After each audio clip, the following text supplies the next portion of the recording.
Get high, but you can't run. Yeah, and you just started what could not be stopped. Look, cause you were thinking you could not be got. This is not a game. It's one a lifestyle of finer things. Hustling to come up on designer chains. Diamond rings. Grinding on the daily, I could try this thing. This is not a game. Down. Yes. Welcome to another episode of the greatest F.O.E show, F.O.E Club newscaster show, whatever the fuck this is. So it's WrestleMania last night. It's WrestleMania was last night. Yeah, broke gate records. Trash. Broke. Wait a minute. Nah, WrestleMania was. I enjoyed WrestleMania. It said WrestleMania. These are some of the greatest matches we ever seen in our lives. That's trash. And That's trash. wait a minute. Now, What? for all you wrestlers out there that actually want to wrestle, who actually want to be a star, but your owner is all in your social media accounts, all cutting your promos by 5 minutes and the biggest show of your career, then you need to come to AEW, where you could actually be a star. I mean, Hey, Sal, what the fuck just happened? well said. All right. Well, anyway, let's get this script shit the fuck out of here. You know who else doesn't like this? John fucking Moxley. Yeah, you know what else we're gonna do? Get this shit the fuck out of here. I don't know who that chick was, but she was fucking hot. Hey. Oh, This. you go by the name of? Mo. Yeah, I don't know who the hell Mo was, but that was Sugar Knight. That had to be Sugar Knight. It's no way. Sal. All right. So, WWE, do better. Last night, the biggest show of the year. 4 hours of television time. An hour and a half of wrestling. Oh, sorry. I believe it was an hour and 25 minutes. And accompanied by an hour and 19 minutes of ads during the biggest show of the entire year, which people have always looked at WrestleMania as what of professional wrestling? Super Bowl. Right. Is it far-fetched for me to maybe say that now? Maybe there's another pay-per-view or, dare I say, premium live event in the professional wrestling landscape that maybe might be potentially starting to become the Super Bowl of pro wrestling. Maybe All In.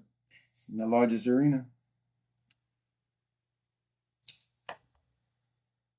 Hey, Not only were there commercials, more commercials than wrestling last night, but one Hulk Hogan had more screen time than any wrestler. how did this happen? When did this happen? Did I go to the bathroom? Yeah, Was I pissing with Q? maybe. Did you see the shit that happened to his arm yesterday? It's really weird. That would piss me off. It did piss him off. It did piss him off. Yeah, Let's but talk about it. I don't know if what happened to Q's arm pissed him off more than what happened to WrestleMania. And I think this is actually bigger than WrestleMania. I think what we're having is a real problem with the puppeteers behind who's running WrestleMania, who's running the WWE. Ultimately, it's who's running the WWE. It's TKO technically knocking WWE out of wrestling. Hey, I'm going to tell you right now, he's going to do this whole fucking show. He's the acronym killer. I'm just telling you, it's really good, too. He's like, we don't even rehearse this shit. It just happens. You know what I mean? So does TKO actually, I mean, from a corporate standpoint, does it stand for technical knockout? I feel like I have never heard. I know that's the actual term from a fighting aspect, but watch it stands for some crazy shit like the kite operation. They're trying to say Tony Khan over. Tony Khan is over. They take it the wrong way though. Hey, first of all, the kite operation might be like a Chief Bally, you know what I mean, where people get high. The kite operation is kind of dope. But what he said was way fucking better than what I just said. The TKO stands for Tony Khan over. and not over as in finito, over as in actually being appreciated and acknowledged for what the fuck he's doing, right? Like we just finished Women's Wrestling History Month. Yes. Not one women's match went 9 minutes. You had 4 tag teams in a women's tag team championship, the return of one of the greatest women's wrestlers ever, and you gave them, I think it was the longest match of 8 minutes and 45 seconds. The women's world title match, which was the biggest buildup of of all of WrestleMania, probably next to maybe Punk and Reigns. Okay, because I think Roman Reigns and CM Punk's buildup has been the best out of everyone. But I think right behind them was Stephanie and Liv. Stephanie and Liv beat the living shit out of each other. Okay, I wanted to see that match more than almost anything. And their match was not even 7 minutes long. How the fuck do you do that? Granted, their entrances was great. Stephanie's entrance was great, and Liv's entrance was really good. But come on, that's a part of the show. Again, that's what WWE is. Entrances and finishers. There's no storytelling in there. They want you, they sit there, you pop for the entrance, which sometimes is longer than the match. Yeah. And then no one gets excited for false finishes because they're waiting for the finisher to happen. Or in case of Liv and Stephanie, they're waiting for Judgment Day to come down and interfere before we get a finish. Are they waiting for the finish because there's nothing in between and that's what's waiting? Or are they waiting for the finish because we can't stand this shit no more? Hurry up and finish. No, it's Vince trained us to wait for the finish. Wait. So what's happening right now? Are you telling me that we're to blame Vince McMahon of what's happening now? He set the foundation. And Triple H has not changed it. I don't know what Triple H has done or has not done. Let's be honest. That I don't know. I think Triple H does get a hell of a lot of blame towards things that he probably doesn't have control of, and we think he does. Maybe there is certain things that we don't know that he has, or we think he doesn't, and he does. Sure, I think it could be a double-edged sword with that. But I definitely believe more so that he gets way more blame towards shit that he actually doesn't have anything to do with. Okay? What that is exactly, I don't know. But the last time I checked, he doesn't sign nobody checks, okay? And he doesn't own anything, okay? Sure, he's in a very high level, spot, okay? Sure, okay? But when there are certain things, like people like me, people like this man right here, my brother for decades upon decades, right? And we know when the product is being watered down, right? Why is it being watered down? That's the real question. You know what I'm saying? I'm going to say something crazy right now because I know you don't particularly agree with this, and I don't even agree with what I'm getting ready to say probably. But we have been totally against having, Vince McMahon come back. Yeah. Okay? Absolutely. And I there's a lot of that I agree with, and why. What happened last night, I got to be very honest with you. I don't believe Vince McMahon would have ever allowed that to happen. In what aspect? Which? He would have actually given us 3.5 hours of his show. We've never seen advertisements on rings. We've never seen open hour and a half advertisements during a show. Not a damn pay-per-view ever. Yeah, we've never seen commercials on pay-per-views. Yes, we did. Come on, a Ford truck? I don't give a shit about the Ford truck during WrestleMania. We had, Rey Mysterio versus Dom was sponsored by Cinnamon Toast Crunch. That was WrestleMania 38. Vince is already gone. He's not there. As soon as TKO took over. Right. But Vince was still there at that time.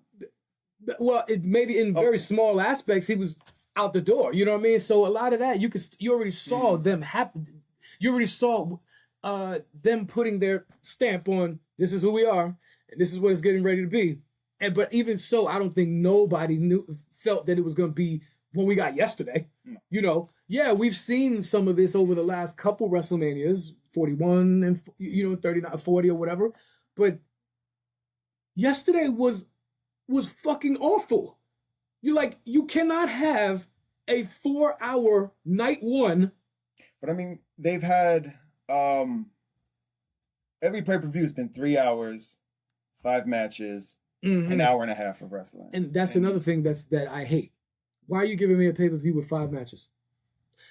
I mean, there's one aspect to that I can appreciate, and I've seen it on some of their shows. Hey, we get to concentrate more on the storytelling and longer matches. Okay, that I'm cool with. Like they did with TakeOver. If that was a TakeOver formula. But now they're not even giving these matches the time. Wait a minute. I don't want us to slide that under the rug. What NXT pay-per-views as a collective may be the better pay-per-views the WWE has ever produced. Maybe ever. Am I tripping? No. Maybe so. Ever. And we're talking about the black and gold era, right? And don't get it twisted. It's not like, once the black and gold went away, it was the whole NXT 2.0, which was like, But what we see today in NXT, it really is the graduation of NXT 2.0. And that's because they were trying something new and everybody was a bit uncomfortable about it. Vince and Pritchard were in charge of it. There you go. Right? There you go. But excuse me, there are a lot of people that came from there that are big stars right now. Tiffany Stratton, she was from 2.0, right? So. But even her, when Shawn took it over, right, they tweaked her character. Sure. And got away from it. The Tony D'Angelo, they got away from it a little bit. Yeah. They just made it better. Yes, agreed. Even the Schism. Like that Joe Gracie in the fucking beginning. Yeah. And then they tweaked it, and then it became good. Yeah. Now I'm with you. But overall, just not to totally get off. I just wanted to make sure that people knew how incredible NXT pay-per-views were. All of their collection of takeovers, like Sal said, just the greatest collection of pay-per-views and consistency. Probably we're talking about 3-4 years, maybe. At least that, right? It's 16. Yeah. Just insane. Well, you know what? That could be a good segue to something because we're going to go back to WWE and TKO group in a few. But is it fair to say that those NXT takeovers giving you a revisit with AEW's current pay-per-views? And AEW's current pay-per-views are much longer than NXT pay-per-views were. They're a little too long. I agree with that. I do agree with that. But what I will say is that feeling that NXT gave us, that takeovers gave us, is exactly how I feel when I watch an AEW pay-per-view. Yeah.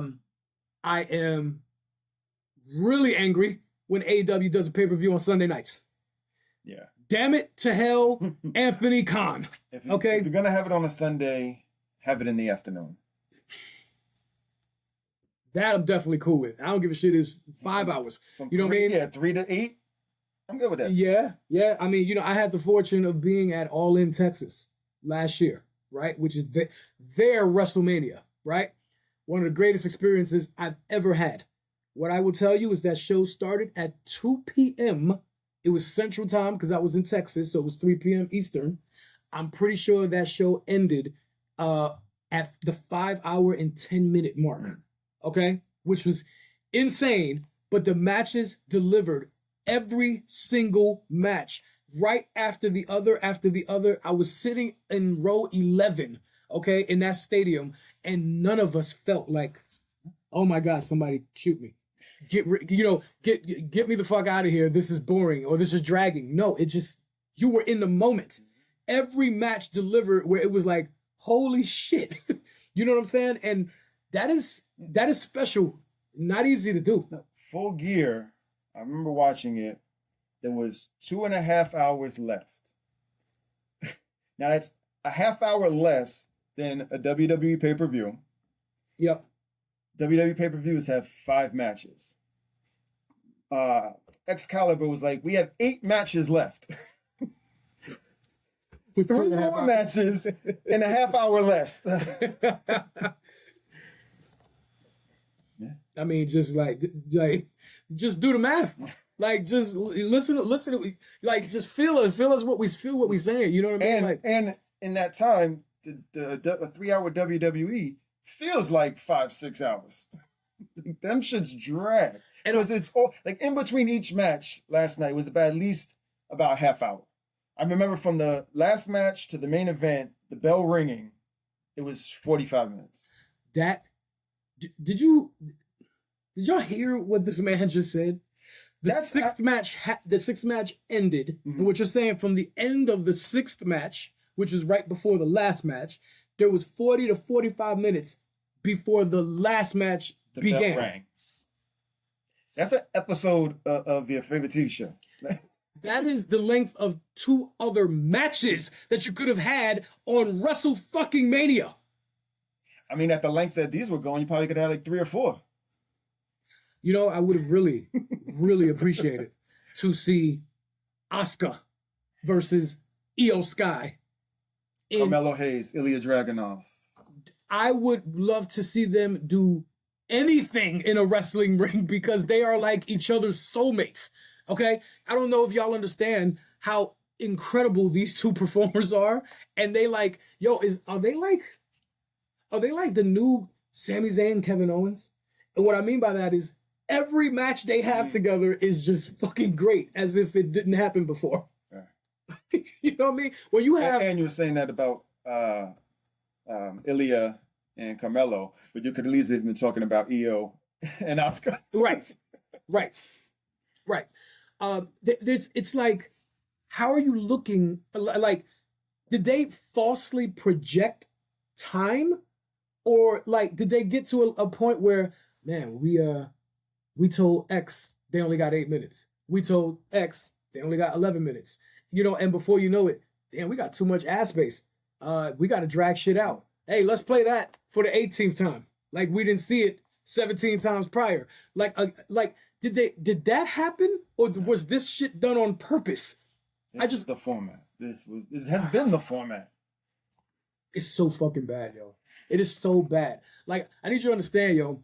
When we're talking about WrestleMania, okay, we're talking about this is where the Mecca, right? This is supposed to be where pro wrestling is met at its highest form possible. And yes, that means the greatest and grandest entrances, the greatest matches, the greatest moments. You know what I mean? There was not one all-time moment created yesterday at all. Were there great moments? Yes. The return of Paige, as I said earlier, one of the greatest women's wrestlers in the history of wrestling. That was great. I love that. Okay. Were there a couple great moments after that? Where we talked about Cody's entrance. Cody's entrance was very momentous. Yeah. That was special. Liv Morgan's entrance was really dope. Very different. A debut of her actual song that she sung and starred in a video. You know what I mean? That was dope. And I feel like it might have been, Jacob Fatu's entrance was really dope. Yes. You know what I'm saying? So it's just like those kinds of things I think they definitely delivered on, right? They delivered on the moments, they delivered on the entrances, the spectacularness of it all, which is great.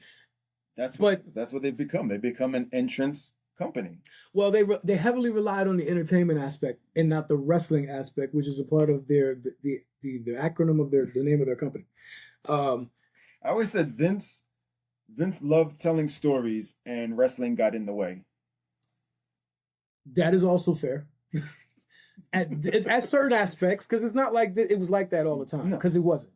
Because our favorite moments and our favorite matches of all time all came from when Vince was in charge. You know what I mean? Like, yeah, towards the end, you know, what they've become. Yes, that I would definitely agree with. That I definitely agree with. But what is like I said, what is happening right now is last night when I finished watching that show, we came in, we were sitting here, you know, a couple of fellas chilling, blah blah blah, and then I think, you know, when we ended up, you know, calling it in for the night, had a little bit of by myself time, and I had to be like, I don't know how much I believe in this, but would I actually rather have Vince McMahon back right now?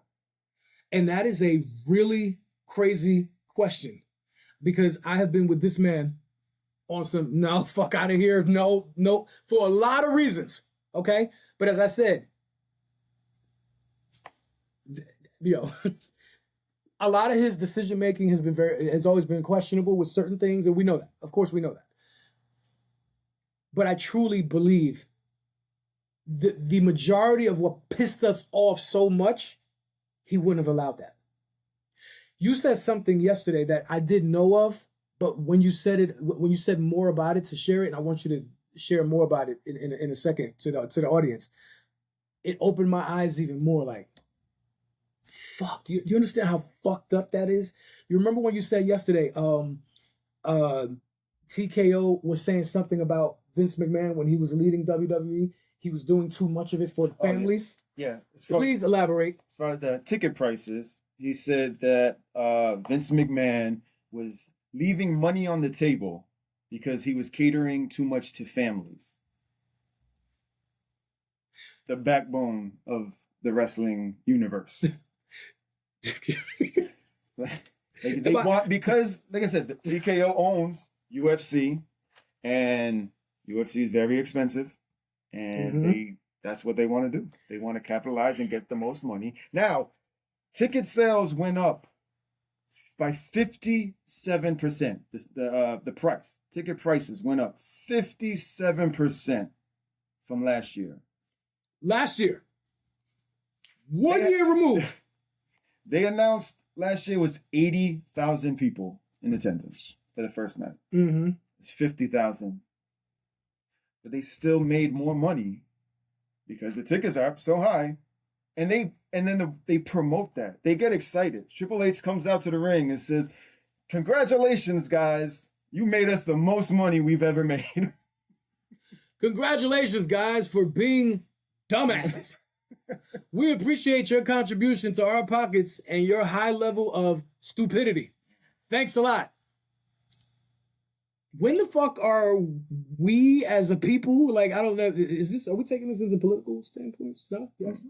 I'm gonna call OG Matt because he's our, I piss racist white people off guy. Yo, what the fuck is actually going on here? Like, you see these world championships of each of the two biggest professional wrestling companies in the world, that being the WWE, that being AEW. TKO Group, Tony Khan, and the Khan family. Okay? One doesn't give one solitary fuck about the love for the business and the culture of the industry. The other one actually lives the culture and the industry for the industry and the business and the love and education of it. I think it's a lot easier for the wrestling purist, such as guys like us, to really, really appreciate and acknowledge the fact that during these corporate times that our favorite pastime is being cultivated to and exploited to, very good, thank you, that we have the backup. Because I got to be very honest with you, there's no way that I'm the only one that feels this way. There's no fucking way. If AEW did not exist right now, I would be plucking each one of these beautiful follicles of hair that I have, because I would be going insane looking at this beautiful business that I've loved since I was this high going into a corporate shitter. Yo, like, I don't understand. I don't think y'all understand how much we're just speaking as the voice of the voiceless of the voiceless. Who was that? Was that Paul Heyman? Like, CM Punk is the voice of the voiceless, right? CM Punk was the voice of the voiceless. Yeah. Paul Heyman. Yes. There was a sign. Someone held a sign at Dynasty last week. AEW Dynasty, by the way. Standing behind the announcer's table. And it said, "This ticket cost less than a nosebleed for WrestleMania. Jesus. Wow. I don't remember if it was Tony Khan himself. It wouldn't surprise me, but I don't remember if it was him or, an executive at his company. But I seen something, on our Twitter page that said, you will never catch AEW raising ticket prices outside of the need to do so for natural inflation. We will consistently believe to continue to keep things affordable for the natural and progressive fan of our business. I think it was Hangman Page. It was either for Dynasty or Revolution. Saying we still have tickets available starting at $35. Starting. I mean, WrestleMania, well, for the 2-night seats were $800, I think. Starting? For the nosebleeds. It was like $750, $800, something starting. like that. Yeah. And that was before the fees, the Ticketmaster fees and shit. Not the convenience fees. Not the hot dog bun fees. That was the price that WWE set.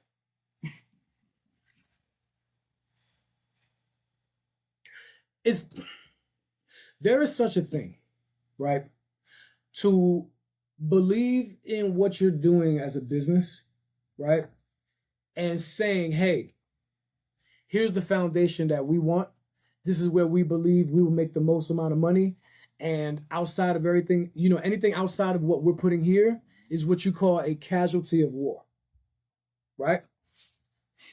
I believe TKO Group, as I said earlier, right, is the one company, unfortunately, out of these two that don't give a flying fuck about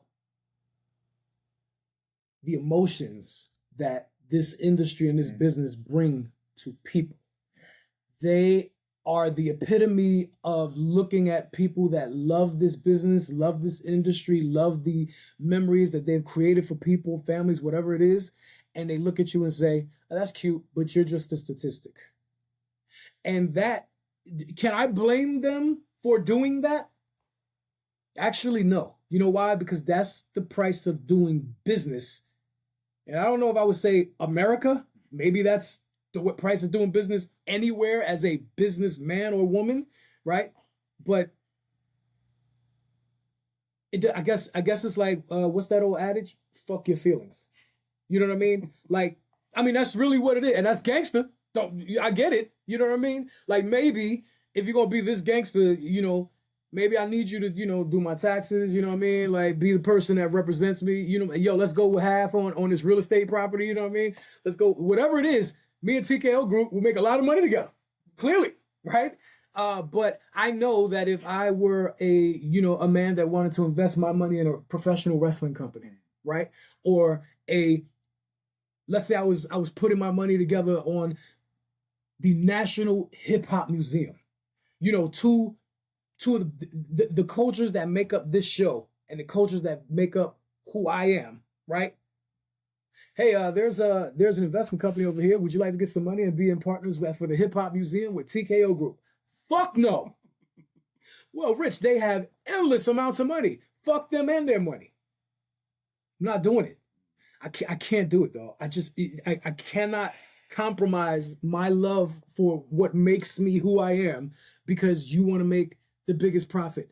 And like I said, I can't blame them. Maybe this is one of them situations where us need to be, I don't know if it's we need to be smarter or we need to just realize that when a snake shows its head, you know what I mean? Like it shows its presence. We need to believe that it's a snake. Am I right? I can't remember the name of the actual model, but businesses do this. They implement what you want, make it affordable, like the WWE Network. Yeah, $9.99 had a whole song about it. Yeah, $9.99.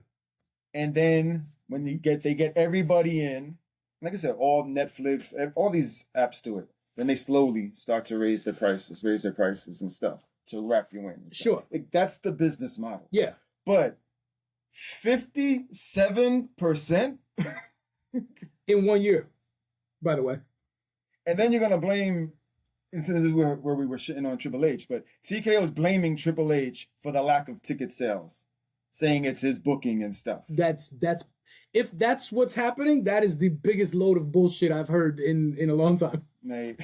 No, there's no fucking way. I'm not saying Triple H is not to blame for anything, because at the end of the day, anybody who's in a position of authority is always going to get the finger pointed at them. You know what I mean? And because we know Triple H and we feel like we've known Triple H all of our lives because we feel like we know him personally, right? Because we've been through his entire career. We grew up with Triple H. You understand? And like I said, terrorizing.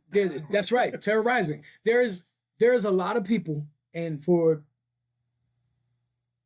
there's certain things that I can't say about Triple H and people that have said certain things to me about him, but those are their personal experiences with him that I don't have. I don't know the man personally. I sure the hell hope so. The hope that can change in the future, right?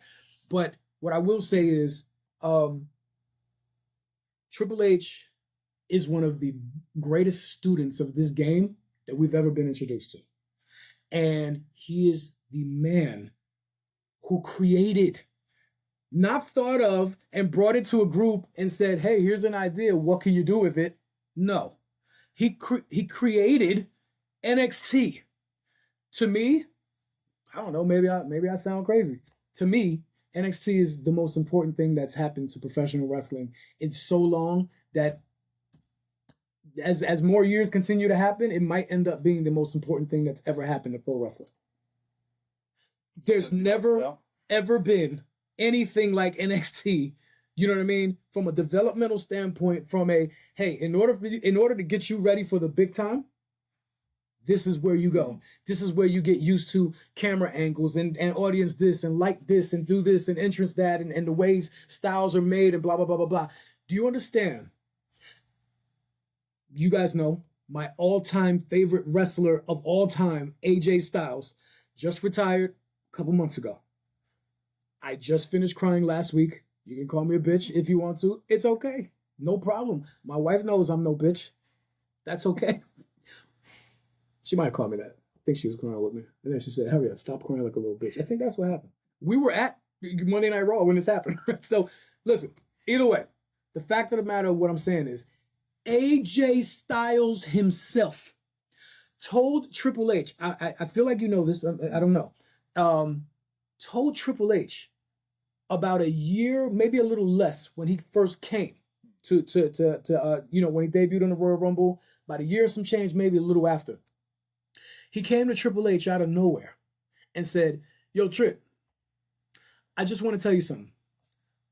Don't ever let anyone join the WWE without going through NXT first. He didn't listen to him with Jade. This is fair. And that's why AJ said that. No, this was back in 2018, 2017. Yeah. I said about a year after he debuted, right? But Triple H looked at AJ Styles of all people to say, why would you say that? You know, he didn't know what the angle was. And AJ said, there have been times that I've been here, AJ Styles, as AJ Styles, in the ring, doing, preparation. We're in the back. We're in the ring here looking at this. Hey, here's the hard camera. Here's this. Here's lighting here. You got to do this, blah, blah, blah, blah, blah.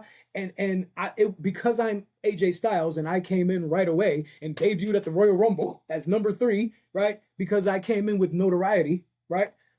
Half the time, and this is me confessing to you, okay? Half the time, I didn't know what the fuck you were saying to me. Because TNA never showed me that. Because New Japan never showed me that. And Triple H was like dumbfounded, like, what? You know what I mean? And AJ was like, I need you to understand, even me, which I love that you gave me the notoriety and love and acknowledgement that the industry feels I deserve. Because, AJ's so damn humble, right? And he said, no, I would have gone to NXT only because I would have understood this is the medicine that I need. I may not like how it tastes, but this is the medicine that I need. And if I would have went up to Raw or SmackDown 5 or 6 months later, I would have had a better career. That's what AJ Styles said to Triple H. And I have the footage of AJ Styles saying that. I was dumbfounded. Like, holy shit. Do you know I think because WWE is so that's this formula that every match has. That's why a lot of the matches become predictable. That's why people know that if someone's in a group, the match probably won't end until the group comes out and interferes and stuff. Like their shit is so formatted. Like what happened with Liv last night, you mean? Okay. You know, like TNA, they didn't worry so much about the hard cam and stuff. They just used different angles. New Japan's the same way. AEW, they use the hard cam a lot more. But it's that WWE has a formula. Yeah. That's why they need people to go to NXT and stuff. But sometimes that formula don't always work. Yeah, I mean, but like I've seen people hit their finisher and then they got to flip over the person and make sure that they're facing the hard cam just to make crazy. The cover. And that's crazy because that something like that should never happen. Like you should never be trying to get into place. You know what I mean? Because it's one of those things where if you can and everything is executed properly, because apparently people believe that professional wrestling is supposed to be demonstrated in a perfect world. No, it's not. Do you understand that being a human takes part of this? You understand that strength and being tired and being in the stamina being low, this is what attributes mean, right? I mean, not attributes, like, hey, you came in the ring at 100%. Yeah. My nigga, you've been fighting, you've been wrestling for 27 minutes. Are you still at 100%? Nah, nigga, you at 71? You know what I mean? Your body's at least orange right now. Your body's at least orange, right? The WWE 2K terms, right? You know what I mean? Like you can't get. It's gonna take longer to get your special, right?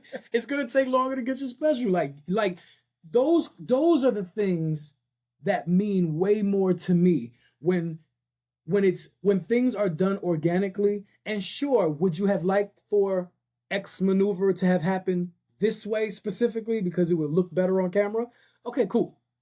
But if it can be executed in that manner, then great. But if it can't be, it's okay. I promise it's okay. It's not a formatted. Yes, it's a television show, but it's an action event. It's a sporting event, right? Which is why you can't look at it as hey, Steve and Maria, you're supposed to do this right at this point. Let me see. You can't do that again. Let's do it over. Take 2. Take 17. Nah, nigga, this is a live action. There is no take 2. It's only take 1 all the time.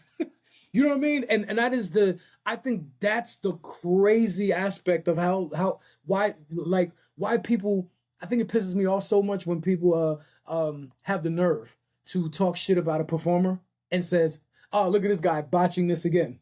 Oh, her botching this again. Or this is, yo, son, like. Everyone has that. It's you're performing without a net. Right. It's live television. Right. I don't know. Maybe that's a different conversation, but it does piss me the fuck off. Like I hate that. I hate when people say crazy shit like that, as if as if you could do what they do. You know, as if you could lace any of them boots. You know what I'm saying? Like for real. You know what I mean? But to go back to what we're talking about overly. What is happening in general? As I said yesterday, the fact that I even thought. That's crazy. Do I want Vince McMahon back instead of this shit? That needs to be studied. Okay, I need you to understand this, because if y'all didn't ever see, from a couple seasons ago, the No Diddy Chance in Hell episode that we did, talking about the rise and undoubtable falls of Vince McMahon and Sean Puff Daddy Combs, you should probably go back to that and see the scathing remarks of shit of, the stuff that we've said. Because like I said, it's pretty crazy, but I'm just like right now I'm kind of like at my wit's end. Like tonight we got WrestleMania night 2, and I got to be honest with you, I don't know if I give a fuck anymore. Am I gonna watch it because yes, family's here and it's an event that you always look forward to doing so, and then at the end of the day, you love pro wrestling. You know what I mean? Like I love watching SVU because maybe I'm a psycho, right? I don't know, but. If SVU is on and Monday Night Raw is on, I'm always going to watch Monday Night Raw first. You know what I mean? And maybe I might be pissed off watching it. But the thing of the matter is this. if SVU was on Monday Night Raw and AEW was on at the same time, Going full gear. and I don't know, and this is the issue that I'm trying to say. I have never, ever picked anything over the WWE. Ever. Okay? And the fact that I'm doing it, I'm just thinking and contemplating about the shit now, it's that shit is crazy. That is crazy to me. And this About clearly has... WrestleMania too, on top of all that. Are you listening? This Like wasn't Fastlane. You know what I'm saying? This wasn't Bragging rights. Great Balls of Fire. Some shit. You know what I'm saying? What the fuck? What was you saying? I was say, like even the bad TV show, the episodes of Raw, SmackDown, Great Balls of Fire, whatever. Everything always stepped up at Mania. Oh, always. And it didn't Always. happen. It didn't happen. I saw somebody on our Twitter page late last night say, man, WrestleMania sucked WrestleMania sucked tonight. But did y'all happen to see that Monday Night Raw PLE that happened at the same time? It was pretty good.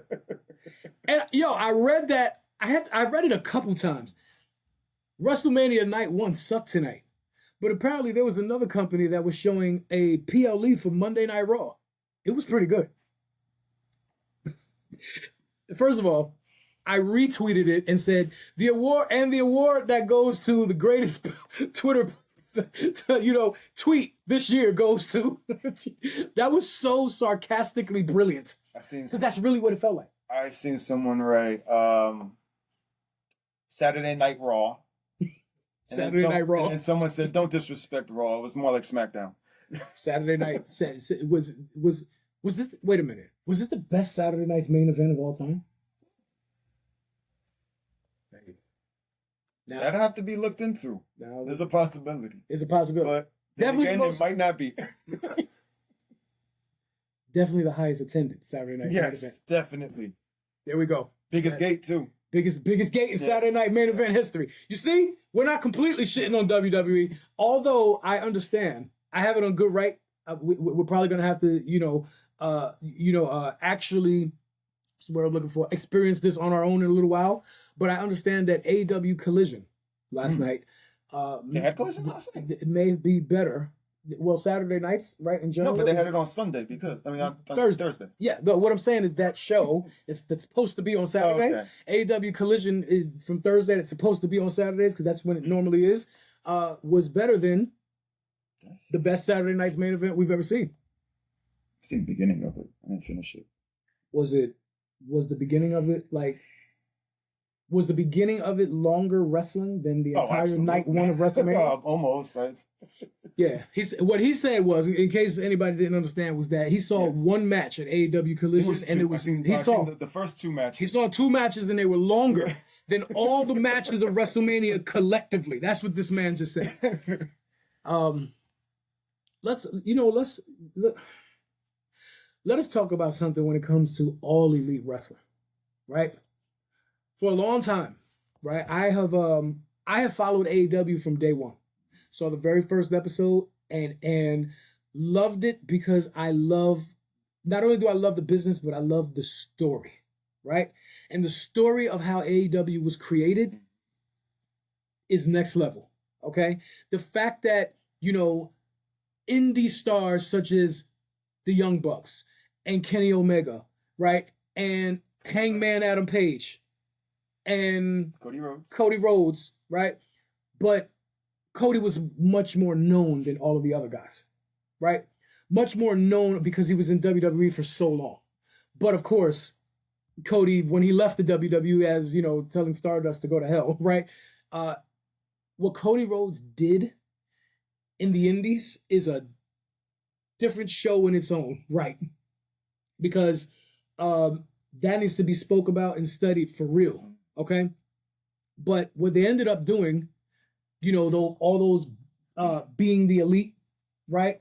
The things that the Bucks and everybody was doing together, to ultimately put together a show, and it was all off of old man Dave Meltzer, who said, oh, this is cute.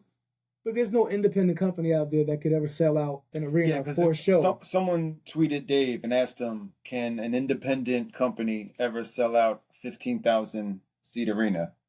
And he was like, nah, no one really can. I don't think anybody can. Mm-hmm. Cody seen it and said, challenge accepted. Yep, challenge accepted. So that was the Chicago arena. Yep, the Chicago arena, where I believe the anticipated the anticipated sell in terms of tickets was 5,000 to 7,000, and they did almost double on the first 24 to 48 hours. I think it was like 12,000 they sold, which is insane. And I remember when I seen that, I had never ordered a pay-per-view that was not WWE or TNA. You know what I mean? Oh hell, I even ordered WCW back in the Super Day, right? But I have never ordered anything else outside of the big companies. When I seen that, I said, when is the show? Oh, whenever it was, right? Oh, I don't give a shit how called. I don't care. I need to watch this. There's something special that's going to happen here. And I don't know what the hell it is, but I'm going to see some people that I know, and I'm going to see some people that I have no idea who the hell that is. That is also the very first time I ever seen MJF. Okay? The first time I ever seen him. Right. But to see Cody Rhodes and Nick Aldis for the NWA World Title. I've been waiting for that match in WWE. Yeah, sure. Absolutely. But to see that, and... I'm sorry. Yeah. Andrew and Aldis. That's sure. Yeah, and for anybody out there who actually thinks that Nick Aldis is just, looks good in a suit because he's just a suit guy, you're an idiot. Nick Aldis, aka Magnus, is a specimen. You know what I mean? Like, is it fair to is Nick Aldis Chris Masters grandfather? What do you mean by that? Not by bloodline. I don't know that. Just by physique, granite creation. Okay. You know what I mean? Clearly they're all related to Jade Cargill. Right? Like the granite carvers. I don't know what the fuck. These are masterpiece physicalities of people. You know what I mean? Those are not regular people. Yeah, all this was chiseled. Yeah. Yes, sir. Jesus. Okay. Dude, what do you mean? After I talk shit, he's like, well, in your own crazed psychopath mind, that makes sense, Rich. So wrestling wise, they're not cut from the same cloth. Agreed. That I agree with. Yeah, but no, as we were saying, I believe that card also had Kenny Omega versus Penta. I'm pretty sure that. Yeah, that's when right? Jericho came out as Penta. That's when right. The lights went off. That's right. Wasn't Ray on that? Ray Mysterio was on that. They were in the main event actually. It was a 6-man, which their match got cut significantly because all the other matches went over. Ooh. Yeah. And they still pulled off an amazing match. Who did the Bucks? Was the Bucks part of the 6-man? And I'm trying to remember. I was gonna say the Lucha Bros, but actually maybe it wasn't Kenny and Penta. And then Jericho just came out later. And talk shit. I mean, he interrupted against Kenny Omega. After the match ended. Right. Okay. So okay. Well, I can't remember who Kenny was wrestling. Overall, I think it's just fair to say that we thoroughly enjoyed this show with, as I said, a few notable people we knew, of course, but a lot of them we did not know. And it just felt right. And it was a mixture of people from different little smaller companies because Stephen Amell. Stephen who? Stephen Amell. The Green Arrow.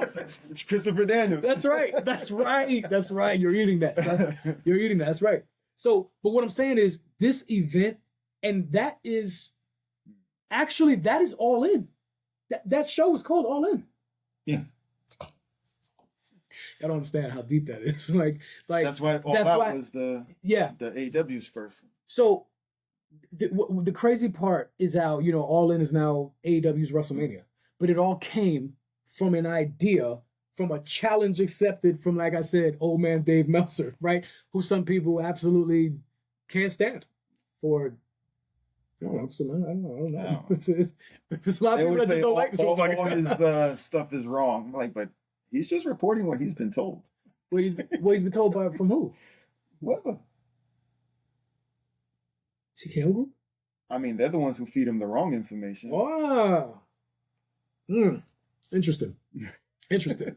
But either way, the story of the inception of the idea of AEW came from that independent show. And that was August, I believe, of 2018, if I have right. AEW officially started 19, correct? Right. So all I know is that it was just it was 4 months, because there was I remember a segment of Being the Elite where Hangman and Cody and Kenny was like, we got an announcement New Year's Eve. And it was when New Year's Eve going into the new year, January 1st, on some midnight shit, they were broadcasting live from their Being the Elite YouTube channel. And they were all outside of the arena where that All-In pay-per-view happened at midnight to announce the creation of AEW. That was one of the most dopest fucking moments. You know what I mean? And that is a moment in pro wrestling history that how do you say you have no idea how big it was when it happened. You know what I'm saying? You always revert back to it to say, holy shit, especially to see where it is now. Yeah. You know what I mean? It's such a special moment, right? So, and then, they started having the press conferences, every few weeks, every couple months. And then, lo and behold, AEW's first sign is the super legendary Chris Jericho. I mean, Chris Jericho will have his own show in the future. It's my fucking heart. In regards to AEW, because I think Tony Khan actually mentioned this too. What? That it was the match between Jericho and Omega. That was Wrestle Kingdom, right? Yes. New Japan. That match was really the catalyst. I think that set things off. Yeah. Yes. I totally remember that. Yeah, I totally remember that. So, man, so I think what we're saying, there was a lot of things that AEW did wrong initially, and of course they did. Why would they not? They're a baby. Mm-hmm. They're a baby with massive amounts of money, right? So why would that not happen? Excuse me. Without proper experience and proper wisdom about how certain things work in an industry is hard. You know what I mean? And in TV production, right? It's one thing to be an indie company that's never seen on TV because there's no television deal, right? You have a camera there because you're trying to, sell some VHS tapes. That's how Ring of Honor, and actually even ECW, they were really a tape company. Look at that. The original mixtape circus. Right? ECW of Ring of Honor was the original fucking G Unit radio. You know what I'm saying? Like, but yeah, man, like, no, that's this. Yes, you're absolutely right on that account. But to see, like I said, to see where they've become, what they've become, it is such a short amount of time. It's like unprecedented. And then, like I said, people always compare, comparing it to WWE. It's like WWE has like we were trying to figure out 70 years, 75 years of fucking being in the business. Dealing with television productions, growing and not stuff. Even being in the business, being the business.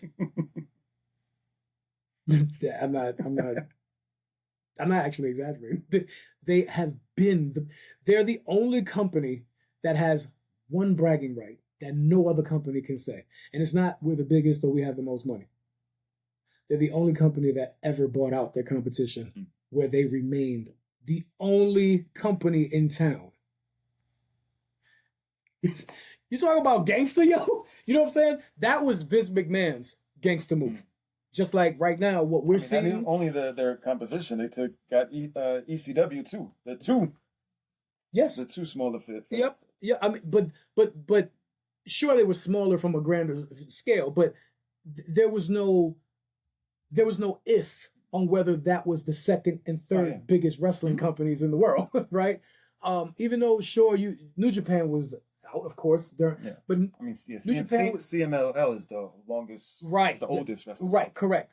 But even matter of fact, let's use those two specifically. That's I'm glad you said that. CMLL and New Japan Pro, right? The two other companies that are very highly respected, okay? At any point, were they ever bigger than ECW? I honestly, I don't.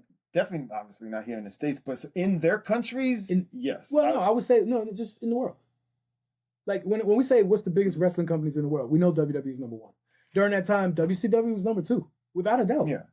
So ECW just wasn't number three. Like, could New Japan have been bigger? I believe so. I don't know for certain, but I would put money on that. Okay. All right. I like to know that. Okay. All right. No problem. But either way, you know, in terms of this land of soil, right? America, Vince McMahon's America. No, because America is without a doubt, the biggest wrestling country or continent in the world. Okay, professional wrestling was made by and created by territories. That was all over the, St. Louis, Alabama, Texas, Florida, Georgia, New York, you know what I mean? St. Louis, right? I said that already, right? Cali, San Diego, Samoa, shit, you know what I mean? Pacific, isn't that the Rock's family? It was Samoan pro wrestling, right? Is that what it was called? What the hell was it called? They had their own. Pacific, yeah. Rock's mom ran it when High Chief passed. Yeah, Pacific Highlander. Yeah, fuck yeah. That's where a lot of in California or in in actual Samoa. In Samoa, and there was some shows that were done in the Bay, like the San Diego area of San Francisco, which is why so many of them have ties directly to San Francisco, like Jacob and the Usos. You know what I mean? But yeah, so absolutely, sir. That's pretty bad. I can always edit this. Make sure you have a stable internet connection. Okay. Oh, there we are. It's stable. Yeah, we're back to stability or stability. That's it. There it is right there. Anyway, so what I was saying was where the fuck was I saying? The internet threw me off the train like mama. The different territories. Yeah, what was I saying before? So we're talking about Samoans and wrestling started in That's right. US. That's right. And I have no idea what I was saying.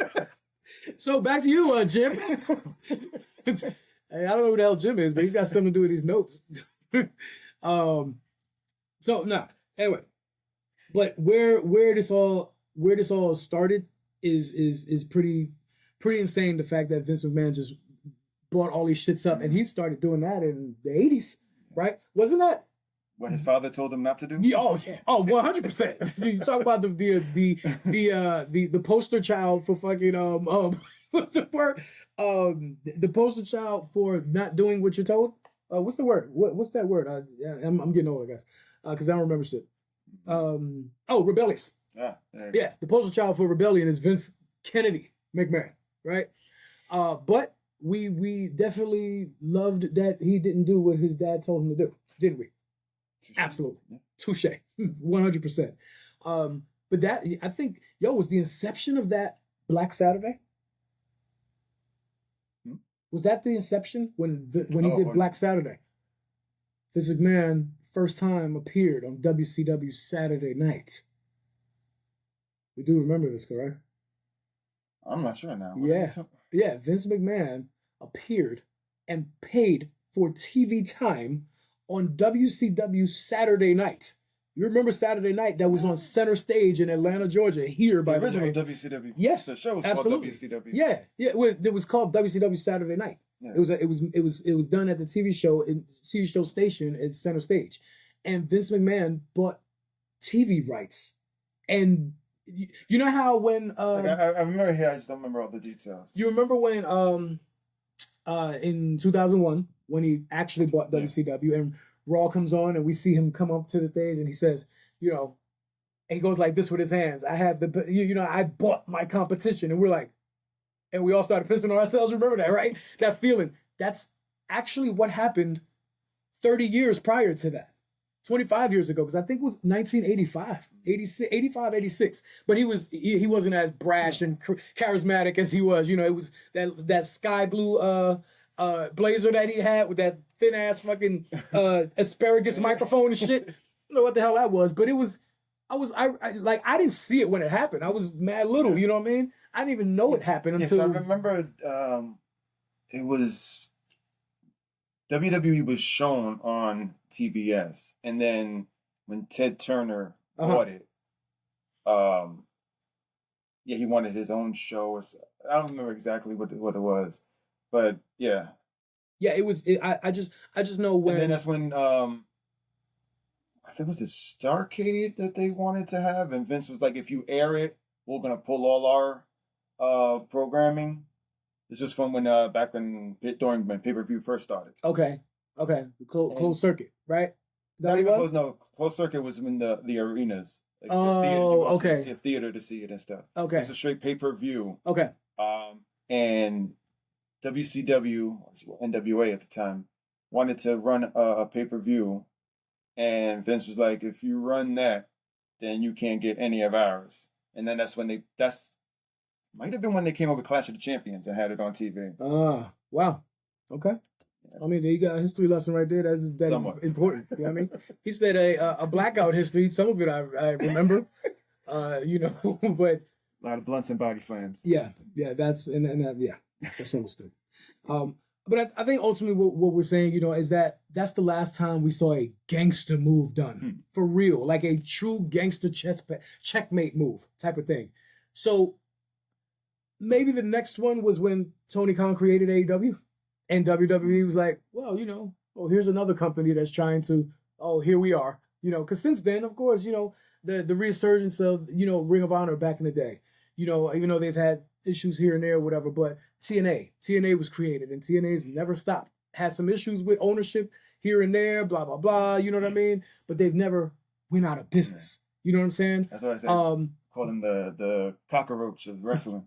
Yeah, they will survive. Will not die, my nigga. They will continue to do TNA shit. Yep. TNA will always TNA. TNA will always TNA. Like yes. The debut show on AMC, she was atrocious. Yeah. I think they just didn't know. They didn't know what to do. It was TV. They had the biggest show, the biggest TV contract. I think everybody was nervous.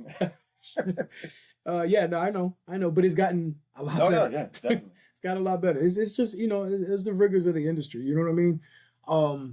But as I was saying, I just think when these moves and these moments happen, it's something to go back to say, damn, what a culture shifting moment. What an industry changing moment. You know what I mean? And that was definitely an industry changer when Vince McMahon did that. It was an industry changer when Jeff Jarrett created TNA. And it was a long time before the next one came, but the next one was probably All In, the independent show, where nobody saw. I think only the super duper indie darlings, that audience or the super duper purists like you and I saw, this could be something. You know what I'm saying? This was different than seeing other indie shows. I was loving Ring of Honor. Sure, of course, absolutely. Some of our favorite wrestlers of all time came from Ring of Honor. I'm talking about that time period specifically. 100%. The Bullet Club was fucking eating then. 100%. Yes, 100%. Shit. So when you look at that, after the All In, show, the success of that, the announcement of AEW's creation, the introduction to, here we are, you know who we are. Here's our owner. Here's our boss. Nobody knew who Tony Khan was. I never heard that man's name. But I know that shortly thereafter, I saw footage of a young Anthony Khan sitting ringside as an 8-year-old at an ECW show. I've never seen that picture. That he begged his dad to take him to. I know if that's the person that says, hey, Rich, blah, blah, blah, blah, blah, would you like to be in business with me? Yes, sir, I would. Yes. Si, senor. You know what I'm saying? And the reason being is because Tony Khan's the smartest man in all of professional wrestling? No. Is it because he's probably the most richest man in all professional wrestling?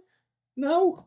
It is simply because whatever happens with this show, the greatest F.O.E. show, I know will be handled with care.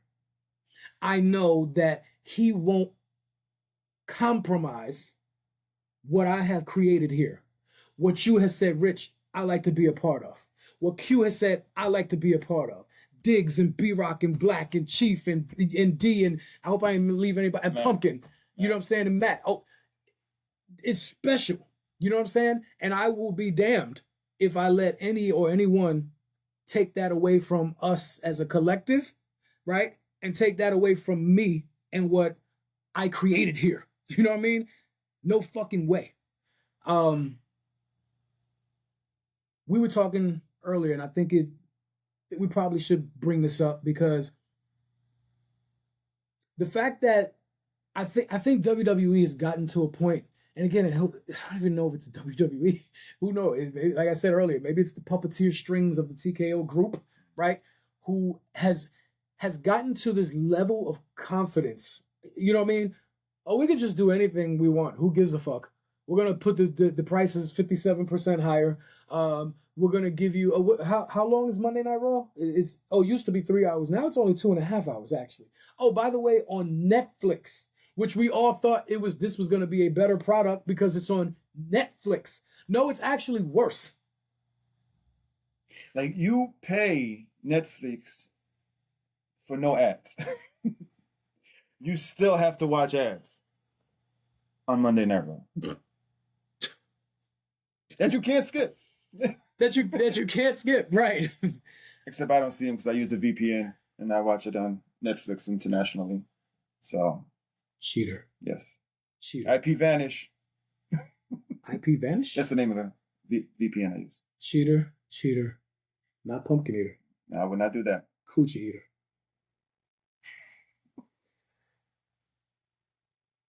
I will refrain from saying what I was getting ready to say. Because the chick who started the show, she's kind of hot. Sugar Night? Let's see what she's doing tonight. WrestleMania? Where? With me? Maybe. We're going to turn that maybe into an absolutely fucking yes. What were we saying? The confidence that this fucking company or their parental, the audacity, you know, we talked about earlier, this company has now, I guess it's been a while now, it's relied on the world star or stars and not relied on their overall talent. And what I mean by that, back in the day, in the 90s, hell, in the 80s, you look at it in the 80s, when you thought about professional wrestling during that time, no, not even professional wrestling, when you thought about the WWF at that time, what'd you think about? Hulk Hogan. After Hulk Hogan, who was it? Maybe Andre the Giant. Okay, all right, and you know what? I'll throw Roddy Piper in there because I've said this time and time again. There will not be any fucking Hulk Hogan at all if there was no Roddy Piper. Okay? Another conversation, another show for another time, but please believe, okay? Hogan became Hogan because of how great Piper was, right? Never gets mentioned in WrestleMania 1. Well, that's stupid, right? Stupid. But yeah, I'll throw him up there. Okay, cool. So we put 2 to 3. 90s, who we thinking about when we talking about the 90s? Immediately. Bret Hart. Early 90s? Oh, yeah. Okay, all right, cool. Oh, No, maybe Shawn? After that? Stone Cold. Rock. No, early 90s. Okay, or thinking early 90s? Yeah. Bret, Shawn? Bret. Was Shawn even up there yet? I don't think so. Okay, so we put Bret. Maybe Taker? Oh, yeah. Okay, all right, cool. There's 2. Now, late 90s. Specific era. Who you got? Steve, Shawn Michaels, Undertaker, Rock, Triple H. Yep. Mankind. Yep. That's even higher. It's even more. All-time greats. Okay? And that's probably because that is a time we will never see again. That I don't know what it was, right? actually, in a little bit, and I don't want to go too deep in this because we can go into a whole different conversation about this. But a lot of that, I think, is tied into when Vince had the fire up his ass because WCW was about to put him out of business and had to do something to combat the creation of the NWO. Because Vince McMahon himself saw, who's the third man? We're fucked. Let me see. What's the ringmaster doing now these days? Oh, why don't we give him beer, tell him to put his middle finger up, and he can fuck me up every week. You know what I'm saying? Like thinking like Well, still ECW's formula. There you go. You know what I mean? But whatever it was, when you have you have the fire to your ass, the proverbial fire to your ass, right? You start doing some shit that you didn't know you could do, maybe, right? And maybe his talent that was already there also seen what was happening and said, oh, we got to step our game up to a point that we didn't even know we could do either. You know what I'm saying? So maybe that's a big reason on why you have so many all-time greats operating at the same time, right? And, and sure, the mid-card was there, of course, because it's a mid-card everywhere, but that was the time where the mid-card was almost the super-duper afterthought because there was such a massive gap in between who was on top and who was not. Yeah, everyone always talks about the attitude era being the greatest time in wrestling, is the biggest and stuff. And then when I talk to lapsed fans, I'm like, wrestling now is way better than it was back then. And they do not believe me. They'll argue with me about it and stuff. I'm like, but you're not even watching now. So how the fuck can you argue with me and tell me what's going on? I agree. Now, And, well, that was WrestleMania. Thank you for joining us. Yes. Another great night. Yeah. Greatest WrestleMania of all time. I had to think long and hard about it because personally I thought WrestleMania 16 was the greatest WrestleMania of all time. But you know what? Last night's night one, and we have night two today. It was pretty special. Possibly the greatest main event in WrestleMania history. That's right. And I heard that. Don't tell anybody because this is insider information. Don't tell anybody. I heard that tonight's matches are going to be some of the longest matches we've ever seen. Can you anticipate it? Are you nervous? I will have my popcorn ready. He'll have his popcorn ready. Yo, until next time, this is the greatest TKFOE show. Faux show. For sure. Hey, I'm hungry. Let's go see Ariel. Are you on a first name basis with Mr. Hawani? Jesus Christ. I thought I'm going to go see Mr. Khan. What about you?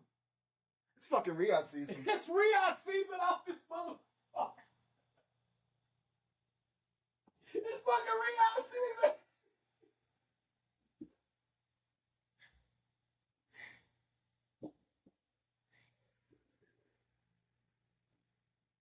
What a world. What a world.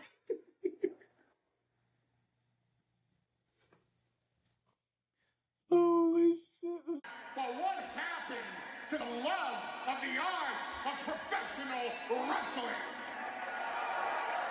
All I could think of was, man, let me get my hands on this and I will show them a way. I will show them the way. Okay, we need to find some place that will accept these ideas, that will accept this vision, that will look into the future, that will bring hip-hop into wrestling.